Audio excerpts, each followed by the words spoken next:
Shalom chez vous, la grande famille d'amour et foi. Jumbo, hi! C'est comme toujours un réel plaisir que de vous avoir parmi nous.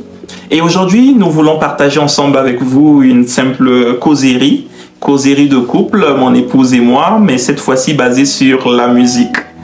Et comme je lui dis souvent que voilà, en réalité, nous avons différentes approches en ce qui concerne les choses. Vous voyez, par exemple, moi je suis brun et elle est sombre, vous voyez. Très sombre. Et elle est très sombre, moi je suis brun. Donc il y a des temps, moi je préfère telle chose, elle préfère telle autre chose, et c'est ainsi. Et on était justement en train de changer, on parlait en ce qui concerne la musique. Et elle a des préférences, des goûts qu'elle trouve que voilà, c'est réellement ça de la bonne musique.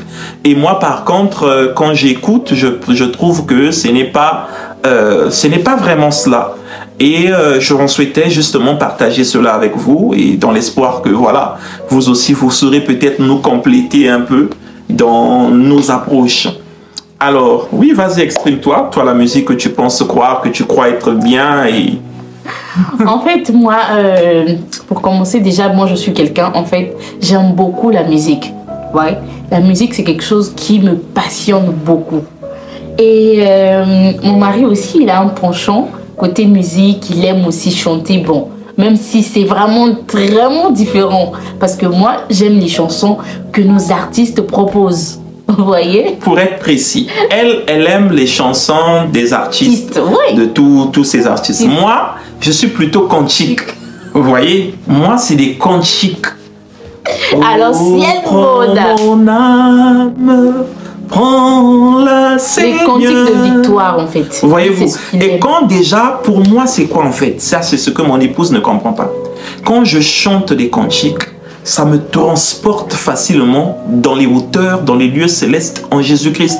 Ça m'emmène... Attends, laisse-moi m'exprimer. Okay. Ça m'emmène à facilement me connecter avec Dieu. Vous voyez? Je me sens monter dans la présence du Seigneur, transporté. Je sens que sa présence descend. Voyez-vous? Parce que je me connecte au cantique, aux paroles, pardon, du cantique.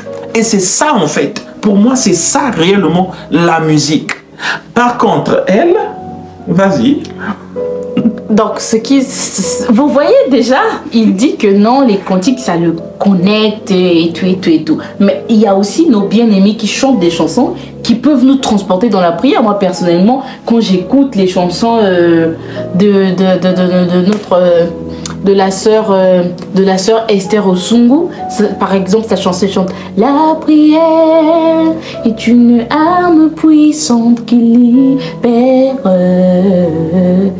Tu vois, ça c'est une chanson qui parle de la prière. Et moi, quand j'écoute cette chanson, je suis là, ça m'emmène à prier. Parce que les paroles de la chanson, vraiment, ça me touche beaucoup. On a beaucoup des pasteurs, les faucons qui ont chanté des chansons qui peuvent t'emmener aussi dans la présence de Dieu. Alors, je vais apporter une précision. Okay. Regarde. Je ne dis pas que nos artistes ne nous conduisent pas en esprit. Non, ce serait faux de le dire. Il y a de très belles chansons, comme par exemple cette chanson que tu viens de dire. Mais le problème, c'est que moi, personnellement, de mon constat, il y a beaucoup plus de chansons qui te ramènent au terrestre, à la terre, à la chair, que des chansons qui te transportent en esprit. Et donc, c'est ça le problème. C'est que, par exemple, tu te plaignais du fait que, voilà, il y a certaines chansons dénominationnelles qui sont réputées. On va pas citer ici les noms de ces artistes-là. Mais que moi, je sais bien que c'est vrai que tu peux mettre play. Ça joue, je peux écouter parce que toi, tu joues ça. Mais dans mon fond, ça me fait absolument rien. Pourquoi? Parce que au-delà des mots, ce qu'il faut comprendre, c'est quoi? C'est que parfois, ces artistes reçoivent des textes. Il y a des producteurs, des écrivains qui écrivent ces textes-là. On lui donne le texte et elle chante. C'est en harmonie, c'est beau et ainsi de suite. Mais le problème, c'est quoi? C'est que lorsque j'écoute, je peux ressentir cette touche spirituelle derrière. Et je peux sentir que derrière, il n'y a absolument rien. Voyez-vous? Parce que je ne me connecte pas pour... simplement me réjouir. Je ne dis pas ici qu'on ne doit pas adorer. Moi, je peux adorer. Louez le Seigneur, car il est bon, car sa miséricorde dure toujours. Tu vois? Et moi, c'est ça. Mais l'esprit derrière me transporte. Voyez-vous? Mais je peux écouter une chanson, je sens que on fait maintenant des chorégraphies, beaucoup de chorégraphies, de ceci, de cela. Tu te rends compte qu'en réalité, tout ça, c'est le marketing derrière. Il n'y a pas l'esprit. Tu vois? Et donc c'est ça, je ne sais pas si j'arrive à me faire comprendre, mais c'est ça le problème, c'est que dans le fond derrière, quel est l'esprit derrière? Et ça ne s'arrête pas là. La chanson peut être populaire. L'artiste, c'est tel artiste, il est bon, il est bien, et ainsi de suite. Je vais derrière cela. Tu regardes le clip de la personne. Nous sommes croyants du message. Comment est-ce que la personne est vêtue? Comment est-ce que la personne s'habille? Voyez-vous, le caractère, l'image reflète ce que nous sommes réellement. On doit aller à l'identification. Voyez-vous? Et donc, quand je vois le clip de la personne, je la vois avec des angles, c'est pas comment, je la vois avec des phares, je la vois avec des c'est pas quoi. Et en plus, certaines dansent encore. Je comprends que là, il y a problème. Peu importe combien dans le lyrics, les textes, c'est beau, Seigneur, je t'aime. Comme aujourd'hui, c'est souvent ça, Seigneur, je t'aime. Tu m'as pris dans la pauvreté, tu m'as sauvé, tu m'as donné une maison, tu m'as donné un mariage, tu m'as donné... Non, les chansons des gens aujourd'hui, c'est ça souvent. Tu m'as donné le mariage, tu m'as fait sortir de la pauvreté, oh Jésus, je t'aime. Oh, toutes ces choses-là. Mais la personne est en train d'adorer le Seigneur. Oh, ils adorent le Seigneur, mais c'est comme tu vois une prière, tu fais une prière, tu sens quand cette prière déplace le plafond ou quand cette prière s'arrête juste au-dessus de ton plafond. Les mots, ce que je veux dire, c'est quoi? C'est que les mots ne suffisent pas. Vous écoutez, hein? Ok. Les mots ne suffisent pas. Je peux être très intelligent. J'écris un texte. Là, Seigneur, je raconte même ma vie. Dieu l'a fait, effectivement. Mais le problème, c'est quoi? Non, écoute, la vie derrière. La chanson, c'est aussi transmettre l'esprit, transmettre la vie.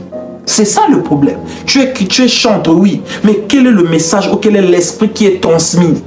Nous voulons des cantiques ou des chansons qui, après t'avoir écouté, me mettent à genoux. Moi, me font pleurer pour mes péchés, me font regretter ma vie passée. Oui. C'est ça la chose. On a des artistes qui chantent aussi des chansons qui nous emmènent dans la présence de Dieu. Je n'ai pas nié. Il y a des gens qui ont reçu le Saint-Esprit en écoutant des cantiques. De nos jours? Oui. Il y a des gens qui sont là. D'accord. Moi-même, personnellement, je suis la preuve. Quand je prie, j'écoute la chanson d'un artiste. Je suis en train de prier avec cette chanson-là. Vraiment, je me sens très à l'aise. Je ressens quelque chose en moi, en fait. Ma chère sœur, écoute, oui, mon frère. Écoute quelque chose de très important. Je ne dis pas qu'il n'y a pas des artistes parmi nous qui vous transmettent la vie. Nombreux ils sont. Là, c'est une préférence personnelle. C'est que je suis habitué comme ça, peut-être à écouter plus les cantiques. Et parce que pour moi, facilement, j'entre en esprit. Ben voilà. D'accord. Mais une chose. Toi, déjà, tu t'es déjà mis ça dans la tête que pour toi, ce n'est que des cantiques. C'est pas se mettre dans la tête. Écoute, c'est par expérience. Écoutez. C'est par expérience. Tu peux écouter un cantique, tu peux écouter une musique facilement. Je ne sais pas comment expliquer ça, mais c'est le mouvement de l'esprit, ça se reconnaît de façon facile. Lorsque vous avez été, c'est comme le prophète dit, lorsque vous êtes déjà tenu dans cette présence-là. Le prophète un jour est arrivé dans la maison d'une vieille dame dont le fils était malade. Et le prophète demande à cette femme-là de prier. Et quand la femme s'est mise à prier, le prophète s'est excellent pour dire, oh, jamais j'ai écouté une pareille prière. C'est certainement, c'est sûr que cette femme avait déjà été plusieurs fois dans la présence de Dieu. Vous voyez, rien que par la prière de cette femme, lui, il a détecté que c'était une femme spirituelle.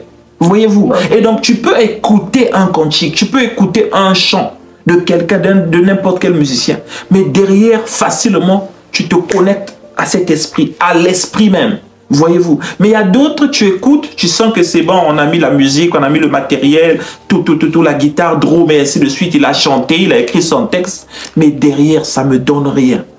Voyez-vous, je ne suis pas connecté à l'esprit, parce que nous, ce que nous recherchons, c'est vraiment ce contact de l'esprit. Se réjouir de la chair, Seigneur Jésus, tu m'as sauvé, tu m'as fait sortir de la pauvreté, tu m'as donné une femme, des enfants, Jésus, oh Jésus. D'accord, c'est bien, mais au-delà de cela, le reflet de la personne, la vie, qu'elle manifeste? C'est quoi? Si ce n'est que beaucoup de marketing. Mais pourquoi regarder seulement à la vie de la personne et ne pas prendre les paroles de la chanson, t'identifier aux paroles de la chanson et prier pour toi-même? Est-ce que c'est obligatoire de te connecter à l'esprit de la personne? On ne donne que ce que l'on a. On ne peut pas se limiter aux paroles. Voyez-vous, c'est comme la Bible. N'importe qui peut prendre cette Bible et la lire. Voyez-vous? Okay. Mais la Bible dit que c'est l'esprit qui doit vivifier. La parole, la musique ne s'arrête pas aux simples mots. Il doit y avoir l'esprit. Et quel est cet esprit qui va vivifier? C'est le Saint-Esprit en toi qui va refléter sur les paroles de ta chanson et ça va porter vie à ceux qui vont l'entendre. Voyez-vous, dans les années passées, les anciens qui nous ont portés, qui ont chanté, on pouvait ressentir cette touche de l'esprit. Ça t'amenait à pleurer sur tes péchés. Ça t'amenait à chercher la face du Seigneur. Non, mais sur quoi nous continuons donc à prêcher? Parce que nous croyons justement que c'est valable. Oui. Là, nous parlons justement, je ne dis pas que c'est terminé, non. Il y a des artistes, bien entendu, qui continuent de manifester cela. Mais je dis juste que c'est très rare. Par contre, lorsque tu prends les cantiques, eh ben, oh, prends mon âme. Ça fait que me revenir cette chanson. Pourquoi? Prends-la, Seigneur. Tu vois, tu exprimes quelque chose. Il y a des artistes qui ont chanté des chansons similaires. Des chansons similaires. Où on parle aussi de... Quand tu écoutes, ça te transporte dans le royaume d'amour du Seigneur. Par exemple? Je vais pas être là. On est non, pas tu chantes une chanson qui te transporte. Simplement. Les frères et sœurs qui sont là vont écouter. Par exemple, moi je t'ai donné des chansons. Ma richesse, ma gloire.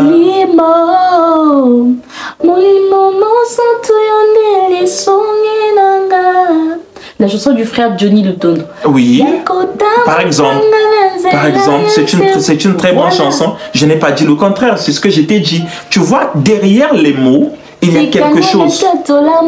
Et d'ailleurs, une anecdote. Non, attends. Et d'ailleurs, le frère Johnny, je l'ai rencontré. C'est quelqu'un qui prie beaucoup. D'ailleurs, frère Johnny, que Dieu te bénisse. Et c'est quelqu'un qui prie beaucoup. C'est un chrétien. Voyez-vous, j'ai eu à le rencontrer quand j'étais au Congo. C'est un chrétien. Voyez-vous. Et du coup, vous pouvez même sentir le message derrière sa chanson. L'esprit, pardon, derrière sa chanson. Ok. Oh mon âme, souviens-toi.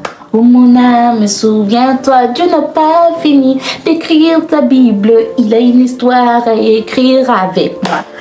Hey! Donc, ça aussi. Je ne suis pas contre. Ça, c'est notre bien-aimé frère Isaac Boukassa, je pense. C'est une très belle chanson. Seigneur, tu m'as fait tellement du bien. La coupe de mon cœur a tout encaissé. Elle s'est remplie, mais tu n'as pas cessé. Voilà qu'elle finit par déborder.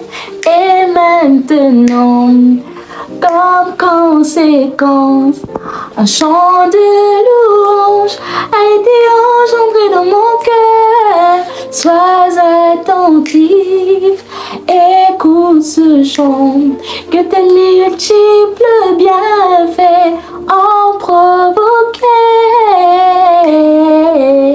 C'est de l'abondance de mon cœur que je te chante. Des bienfaits de tous les jours m'ont tissé cette belle mélodie. Je le chanterai en imitant ta voix puissante. La main m'est bénie. Hey, puis ce bagage sans fait de loin. Que le Seigneur Jésus-Christ vous bénisse. Ainsi, c'était juste un moment comme ça de partage, mon épouse et moi-même. Et j'espère que cela sera une bénédiction pour vous. Nous espérons que vous en tirerez tant soit peu quelque chose. Et pour résumer encore une fois, nous apprécions réellement, j'apprécie réellement tous les artistes, mais ce que je recherche toujours, et comme vous pourrez le comprendre, c'est cette touche spéciale de l'esprit. Ne vous limitez pas simplement à écrire des textes, ne vous limitez pas simplement à faire des chansons pour être populaire et tout ça, mais recherchez l'esprit. Et par la vie donc de prière, par une vie de consécration, par une vie disposée, dédicacée au Seigneur, vos cantiques, vos chants vont réellement toucher et amener les âmes à adorer le Seigneur, à louer le Seigneur, à pleurer sur leurs péchés, mais aussi à avoir cette vie-là consacrer cette vie-là en Christ, cachée en Jésus, au travers de vos cantiques, au travers de vos chants.